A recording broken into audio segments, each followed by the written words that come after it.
Olá pessoal, aqui é o Velgas, hoje dia 5 de março de 2022. Eu vou falar hoje sobre o cenário da guerra na Ucrânia, uma análise sobre essa situação, mas vou também apresentar inicialmente um resumo de perda dos russos que foi informado. Eu vou colocar inclusive a versão em ucraniano sem som para alguém tiver dúvida, né? E para não dizer que eu trago desinformação, da TV Expresso, tudo que eles divulgaram está ali. E também vou fazer uma pergunta que na sequência dessas informações eu vou passar para vocês. A minha pergunta é: qual é a trama de Putin? Bom, então eu vou passar aqui agora para vocês o resumo das perdas. Os russos até há 24 horas atrás perderam 9.166 soldados, perderam 33 aviões de caça, perderam 37 helicópteros, 251 tanques, entre blindados, caminhões, etc., de transporte de tropa e de material, 1.361, lançadores de foguetes e mísseis eles perderam 68, e caminhões-tanque para transporte de combustível e outros 60, ou seja, essas são as perdas do inimigo da Ucrânia, que eu queria mostrar para vocês até agora. E eu queria agora falar, isso aqui que eu passei aqui para vocês agora, isso aqui passou tudo nessa notícia que vocês estão vendo aqui, que a repórter está passando. Eu peguei hoje cedo na televisão ucraniana. Bom, e qual é a trama de Putin? Eu quero começar dizendo que quanto mais repressivo um líder se torna, mais paranoico ele pode ficar, dizem os especialistas, psicólogos, psiquiatras, etc. O presidente russo Vladimir Putin tem sido retratado há muito tempo como um astuto jogador de xadrez no cenário mundial, olhando 6 passos à frente para aproveitar todas as oportunidades para enganar seus inimigos, enquanto reprime implacavelmente qualquer sinal de dissidência em casa. A Rússia invade a Ucrânia, uma grande guerra terrestre paira sobre a Europa. Os europeus estão com medo que não saia uma terceira guerra mundial e que ele não cruze as fronteiras para a Europa. O restante fique só na Ucrânia. Então eles não se envolvem. Mas a decisão de Putin de lançar uma invasão renovada e brutal da Ucrânia na semana passada fez com que algumas autoridades e observadores ocidentais questionassem o estado mental do homem responsável pelo maior estoque de armas nucleares do mundo. Embora seja impossível saber o verdadeiro estado de espírito de Putin, aqueles que acompanharam de perto o comportamento do líder russo ao longo dos anos ficaram impressionados com a natureza bizarra e sombria dos seus discursos mais recentes. A quinta-feira foi visto cenas de destruição à medida que as cidades da Ucrânia continuavam sob constante fogo de artilharia, constante e cerrado fogo de artilharia, mísseis, etc.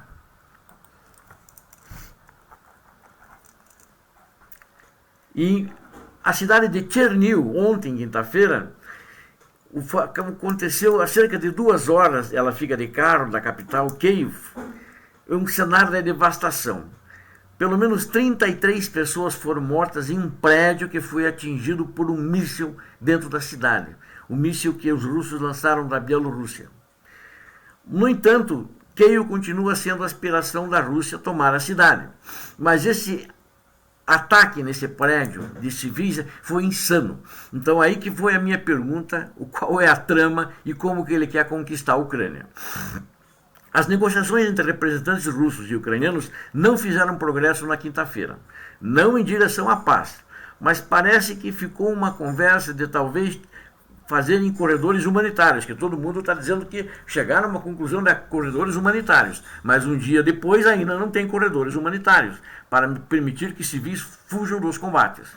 Autoridades de defesa dos Estados Unidos e da Rússia também terão a chance de conversar para evitar erros de cálculos, incidentes militares e escalada, depois que os dois países estabeleceram uma nova linha direta, anunciou o Pentágono. Vocês vejam só, existe uma outra conversa num outro nível.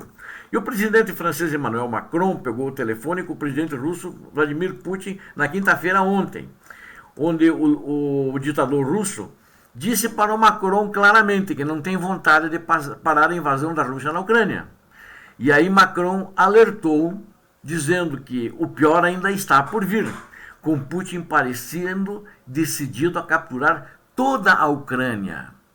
No caminho dessa possibilidade estão os militares ucranianos. O quão bem essas forças estão se saindo contra os invasores seja um mistério oficial para muitos. Os mapas do conflito tendem a mostrar uma maré vermelha lentamente se espalhando sobre a Ucrânia, mas um contrapeso azul que é representado pelas tropas da Ucrânia, que muita gente não consegue explicar como é que a Ucrânia está conseguindo se defender. Um exército tão mais numeroso e mais bem equipado que o exército ucraniano.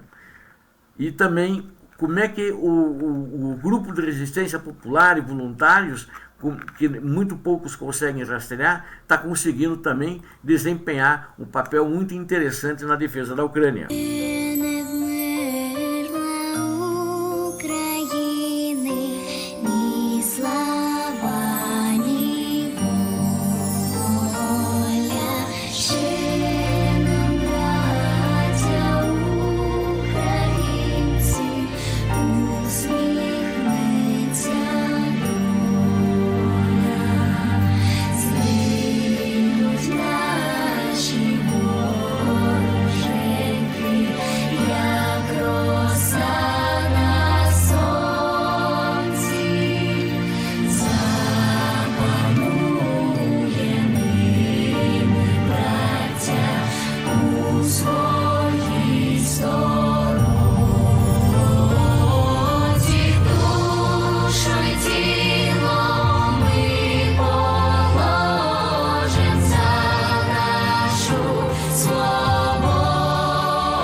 Emocionante, emocionante essas crianças cantando no exílio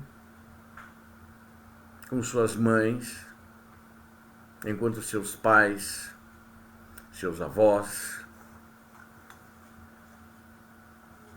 irmãos estão lutando para defender a pátria. Aí me lembro daquele hino brasileiro: ou ficar a pátria livre, ou morrer pelo Brasil. Esse é o sentimento que os pais que ficaram têm. Ou ficar a Ucrânia livre, ou morrer pela Ucrânia. E os filhos vão procurar, então, ter uma chance no exterior. Isso aqui, senhor Putin, acho que, de fato, deve existir algum problema mental aí, para adotar esse nazismo que já deveria estar extinto. Mas retornando aqui à minha análise, a maioria das unidades ucranianas que são móveis e são muito competentes, eles estão lutando na linha de contato em Donbass. Então não conseguem estar em toda a Ucrânia, embora aqui no resto da Ucrânia o exército ucraniano e os voluntários estão se havendo muito bem. E eu acho que a luta é desigual, assim mesmo, né? E também não descarto que já estão acontecendo ações táticas limitadas para emboscar tanques e unidades de patrulha ou outras unidades do exército russo, que é o exército que invadiu a Ucrânia, que quer destruir a Ucrânia e quer destruir o seu povo. Esta é uma guerra que a Rússia tem recursos para vencer se ela tiver tempo suficiente.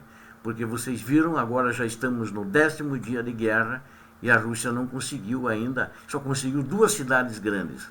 Uma que fez aquela atitude insana de bombardear a usina nuclear ontem, que eu mostrei em primeira mão para vocês.